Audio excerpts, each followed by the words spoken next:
Vàថ្ងៃនេះខ្ញុំនិយាយប្រធានបទអំពីផ្នែកកាច់vàផ្នែកកាច់វាមានច្រើនប្រភេទ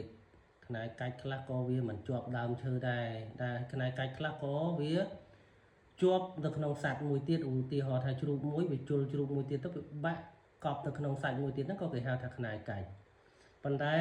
ផ្នែកកាច់ដែលពិបាករកនោះគឺជាផ្នែកកាច់ដែលជាប់ដើមឈើហើយផ្នែកកាច់ដែលជាប់ដើមឈើនេះមិនមែនមនុស្សទៅចេះតែឃើញទេពេលដែលវាជាប់ដើមឈើយូរទៅផ្នែកកាច់នេះវាលិចបាត់ទៅក្នុងសាច់ឈើដោយសារឈើវារីកធំអញ្ចឹងទៅគេហៅថានាងពួនផ្នែកកាច់ហើយបងប្អូនខ្លះក៏ថាមាន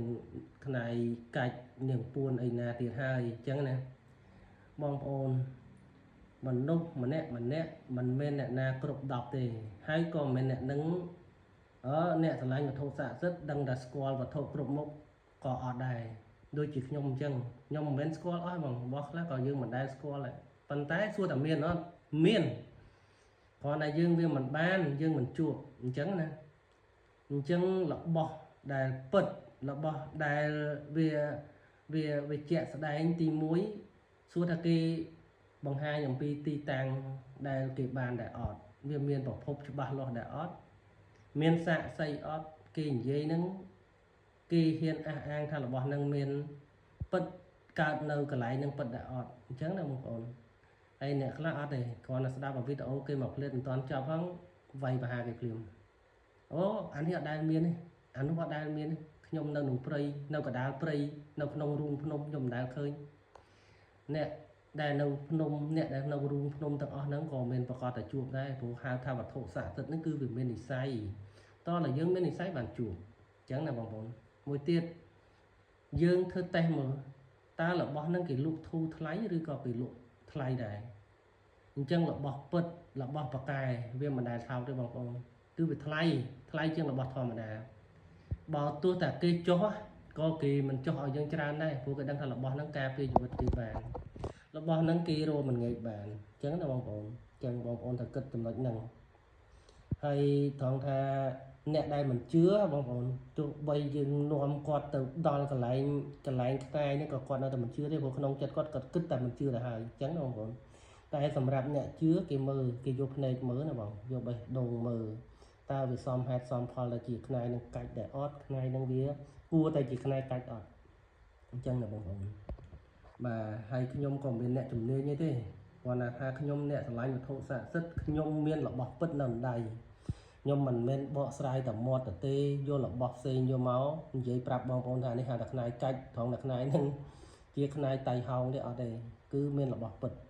ហើយខ្នាយខ្មៅមានអត់ទេខ្នាយខ្មៅខ្នាយសវាទៅតាមធម្មជាតិសត្វដូចខ្នាយនេះអី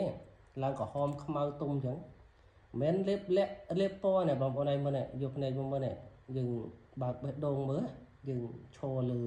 ចំណុចកណ្ដាលគឺខ្នាយហ្នឹងវាបុកនៅក្នុងដើមឈើយូរឆ្នាំទៅវាលេបជាមួយនឹងជ័រឈើទៅវាឡើងពណ៌ទុំអញ្ចឹងបងប្អូនបាទអញ្ចឹងខ្នាយកាច់មិនចេះតែមានទេហើយបើមានក៏គេមិនលក់ឲ្យយើងធូរដែរបងប្អូនហើយមិនធូរទេតម្លៃគឺសមនឹងរបស់ដែលគេរក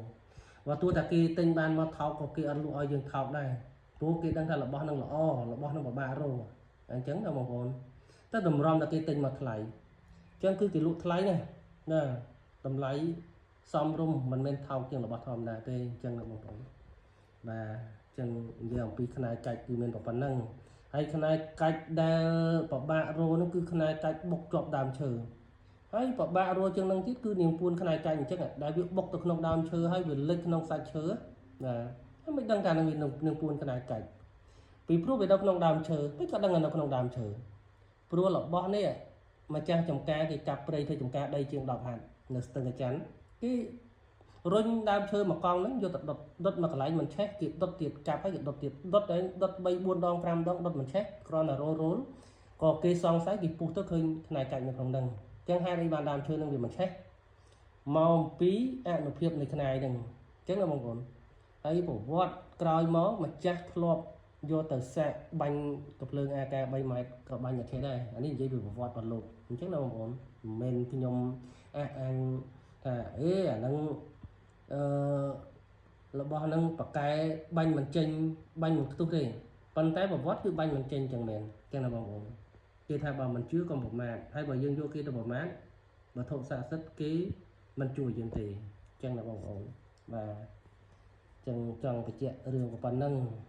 ខ្ញុំមិនមែនអ្នកជំនាញទេគ្រាន់តែអ្នកឆ្លាញ់វត្ថុស័ក្តិសិទ្ធិគ្រាន់តែខ្ញុំមានផ្នែកកាច់ពិតប្រាកដនាងពួនផ្នែកកាច់ពិតប្រាកដយកមកបង្ហាញចឹងណាបងប្អូនបាទសូមអរគុណសូមជម្រាបលា